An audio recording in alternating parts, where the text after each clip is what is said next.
آج کا جو ہمارا ٹاپک ہے وہ ہے رہبر کامل صلی اللہ علیہ وسلم بحیثیت انسان کامل۔ نبی کریم صلی اللہ علیہ وسلم کو اللہ تعالیٰ نے تمام انسانوں کے لیے مکمل اسوہ حسنہ بنایا ہے، جیسا کہ اللہ تعالیٰ فرماتے ہیں لَقَدْ كَانَ لَكُمْ فِي رَسُولِ اللَّهِ أُسْوَةٌ حَسَنَةٌ۔ تو نبی علیہ السلام کی زندگی کی مختلف ڈائمینشنز ہیں۔ معاشرے کا ہر طبقہ نبی علیہ السلام کی سیرت سے رہنمائی لے سکتا ہے۔ نبی علیہ السلام ہر طبقے کے لیے رہبر ہیں، رہنما ہیں، رہبر کامل ہیں۔ اس لیے نبی علیہ السلام کی سیرت سے ہر کوئی رہنمائی لے سکتا ہے۔ نبی علیہ السلام کی حیات طیبہ سے اگر کوئی زاہد سبق لے سکتا ہے تو ایک بادشاہ بھی سبق لے سکتا ہے۔ نبی علیہ السلام کی سیرت طیبہ سے اگر ایک تاجر رہنمائی لے سکتا ہے تو ایک مزدور بھی رہنمائی لے سکتا ہے۔ نبی کریم صلی اللہ علیہ وسلم کی حیات طیبہ سے اگر ایک سخی سبق لے سکتا ہے تو ایک گداگر اور تہی دست بھی رہنمائی لے سکتا ہے۔ نبی کریم صلی اللہ علیہ وسلم کی حیات طیبہ سے اگر ایک حکیم رہنمائی لے سکتا ہے، ایک مریض بھی رہنمائی لے سکتا ہے۔ نبی کریم صلی اللہ علیہ وسلم کی حیات طیبہ سے اگر ایک خطیب رہنمائی لے سکتا ہے تو ایک سامع بھی رہنمائی لے سکتا ہے۔ نبی علیہ السلام کی سیرت سے اگر ایک جج رہنمائی لے سکتا ہے تو ایک مجرم بھی سبق حاصل کر سکتا ہے، یعنی اس کے لیے بھی آپ علیہ السلام کی شریعت میں اور آپ کی سیرت میں ہدایات اور رہنمائی موجود ہے۔ آپ کی سیرت سے اگر ایک باپ رہنمائی لے سکتا ہے تو بیٹا بھی رہنمائی لے سکتا ہے۔ نبی کریم صلی اللہ علیہ وسلم کی سیرت سے اگر ایک شوہر رہنمائی لے سکتا ہے تو ایک بیوی بھی رہنمائی لے سکتی ہے۔ الغرض ہر شخص اپنی اپنی لائن میں رہتے ہوئے نبی کریم صلی اللہ علیہ وسلم کی حیات طیبہ سے سبق اور رہنمائی لے سکتا ہے، اور آپ ہی کی شخصیت ہے جو ہمہ جہت ہے، عالمگیریت بھی رکھتی ہے، جامعیت بھی رکھتی ہے، کاملیت بھی رکھتی ہے اور اکملیت بھی رکھتی ہے، یعنی ہر اعتبار سے مکمل اور اکمل نمونہ ہے نبی علیہ السلام تمام انسانوں کے لیے۔ آپ علیہ السلام ایک بیٹے کی حیثیت سے ہے۔ نبی کریم صلی اللہ علیہ وسلم نے کبھی بھی زندگی میں بیٹے کی حیثیت سے یہ موقع نہیں دیا کہ کوئی آپ کی شکایت کرے۔ نبی کریم صلی اللہ علیہ وسلم ایسے مبارک بیٹے تھے کہ جن کی ہر کوئی تعریف کرتا تھا۔ نبی علیہ السلام کے اوپر اللہ تعالیٰ کی طرف سے بادلوں کا سایہ ہو جاتا تھا، تو اس اعتبار سے نبی علیہ السلام کا سایہ بھی زمین پر نہیں پڑتا تھا۔ ظاہر ہے جب اوپر بادلوں کا سایہ ہے تو آپ کا سایہ مبارک زمین پر نہیں ہوتا تھا۔ تو نبی علیہ السلام نے بچپن کے اندر جو زندگی گزاری ہے وہ بھی ایک مثالی زندگی۔ نبی علیہ السلام کی اللہ تعالیٰ نے بچپن میں بھی حفاظت فرمائی، چونکہ اللہ تعالیٰ تو ظاہر ہے جانتے تھے کہ یہی وہ ہستی ہیں جن پر میں نے نبوت اور رسالت کا تاج سجانا ہے، تو اس لیے ان کی زندگی کے ہر پہلو کی اللہ تعالیٰ نے حفاظت فرمائی ہے تاکہ کل کلاں کوئی ان پر انگلی نہ اٹھا سکے۔ یہی وجہ تھی کہ جب نبی علیہ السلام کی بعثت ہوئی تو آپ علیہ السلام نے اپنی زندگی کو بطور مثال کے پیش کیا تھا۔ فَقَدْ لَبِثْتُ فِيكُمْ عُمُرًا مِّن قَبْلِهِ أَفَلَا تَعْقِلُونَ، اتنی دیر تمہارے اندر اس سے پہلے میں رہا ہوں تو کیا تم عقل سے کام نہیں لیتے ہو؟ تو اس لیے نبی علیہ السلام کا جو بچپن ہے وہ بھی مبارک ہے اور پاکیزہ ہے۔ نبی علیہ السلام یتیم پیدا ہوئے، اس لیے والد کو تو نہیں دیکھ سکے، لیکن ماں کے ساتھ حد درجے کا احترام کا سلوک آپ روا رکھا کرتے تھے۔ یہ قرآن مجید میں جو والدین کے حوالے سے بات کی گئی ہے، ایک مقام وہ ہے جہاں پر اللہ تعالیٰ نے نبی کریم صلی اللہ علیہ وسلم کو مخاطب کیا ہے، حالانکہ نبی علیہ السلام کی صرف والدہ تھی اور وہ بھی 6 سال کی عمر کے تھے نبی علیہ السلام جب انتقال کر گئی تھی، لیکن اللہ تعالیٰ نے نبی علیہ السلام کو مخاطب فرما کے والدین کے بارے میں ہدایات دی۔ وَقَضَىٰ رَبُّكَ أَلَّا تَعْبُدُوا إِلَّا إِيَّاهُ، آپ کے رب نے یہ تاکیدی حکم دیا ہے کہ اس کے سوا کسی کی عبادت نہ کرو۔ وَبِالْوَالِدَيْنِ إِحْسَانًا، اور والدین سے اچھا سلوک کرو۔ ان دونوں میں سے کوئی ایک یا دونوں بڑھاپے کی عمر کو پہنچ جائیں تو ان کو اف تک نہ کہیے گا۔ اور ساتھ ہی فرمایا وَقُلْ لَهُمَا قَوْلًا كَرِيمًا، قل نبی علیہ الصلوۃ والسلام سے اللہ تعالیٰ مخاطب ہو رہے ہیں، اور ان کے لیے نرمی والی بات اور عزت والی بات کرو۔ وَاخْفِضْ لَهُمَا جَنَاحَ الذُّلِّ مِنَ الرَّحْمَةِ، اپنا عاجزی کا انکساری والا بازو ان کے آگے جھکا دیجیے، اور یہ دعا کیجیے رب ارحمہما کما ربیانی صغیرا، اے اللہ ان دونوں کے حال پر رحم فرما جس طریقے سے انہوں نے مجھے بچپن میں پالا پوسا ہے۔ تو گویا کہ والدین کے احترام کے حوالے سے نبی علیہ الصلوۃ والسلام کے لیے یہ آیت کریمہ اور دیگر آیات کریمہ دستور العمل کے طور پر موجود تھی۔ بعض روایات میں آتا ہے کہ نبی علیہ الصلوۃ والسلام سفر میں تھے، اور جب ابوا کے مقام پر پہنچے تو آپ کی والدہ کا انتقال ہو گیا، اور اس وقت آپ کے ساتھ آپ کے والد ماجد حضرت عبداللہ کی لونڈی ام ایمن بھی ساتھ موجود تھی۔ نبی کریم صلی اللہ علیہ وسلم جہاں اپنی حقیقی والدہ کا بہت زیادہ احترام کرتے تھے، وہاں آپ اپنی رضائی والدہ حضرت حلیمہ سعدیہ کا بھی بہت زیادہ احترام کیا کرتے تھے۔ والدین کے ساتھ حسن سلوک میں یہ بات بھی موجود ہے کہ والدین کے جو متعلقین ہیں ان کے ساتھ بھی حسن سلوک کیا جائے۔ والد کے دوست احباب ہیں ان کے ساتھ، والد کے رشتہ دار ہیں، اسی طریقے سے والدہ کے رشتہ دار ہیں، والدہ کی سہیلیاں ہیں، ان کے ساتھ بھی حسن سلوک کرنا اور ان کا بھی احترام کرنا، یہ بھی والدین کے ساتھ حسن سلوک کرنے کے زمرے میں آتا ہے۔ بلکہ بعض روایات میں تو یہاں تک آتا ہے کہ اگر کوئی اپنے والدین کا نافرمان ہو اور اس کے والدین وفات پا جائیں تو اب اس کے لیے توبہ کی صورت کیا ہے؟ اب اس کے لیے توبہ کی صورت یہ ہے کہ مسلسل استغفار کرتا رہے اپنے والدین کے لیے، اللہ تعالیٰ سے ان کے لیے بخشش کی دعا مانگتا رہے۔ تو ایک وقت آتا ہے جب اللہ کے ہاں اس کو اپنے والدین کا فرما بردار لکھ دیا جاتا ہے، یعنی یہ وہ بچہ ہے جو اپنے والدین سے حسن سلوک کرنے والا ہے، حالانکہ اس نے زندگی میں کیا نہیں تھا۔ تو نبی علیہ الصلوۃ والسلام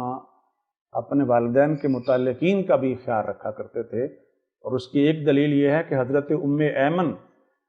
جو حضرت عبداللہ کی لونڈی تھی، نبی علیہ الصلوۃ والسلام ان کا اس قدر احترام کرتے تھے کہ آپ فرمایا کرتے تھے امی بعد امی، یہ میری ماں کے بعد میری ماں ہے، یعنی اس قدر نبی علیہ الصلوۃ والسلام حضرت ام ایمن کا احترام کیا کرتے تھے۔ تو بحیثیت ایک بیٹے کے نبی علیہ الصلوۃ والسلام نے ایک مثالی نمونہ پیش کیا ہے۔ نبی علیہ الصلوۃ والسلام نے حضرت شیمہ کا بھی بہت زیادہ احترام کیا،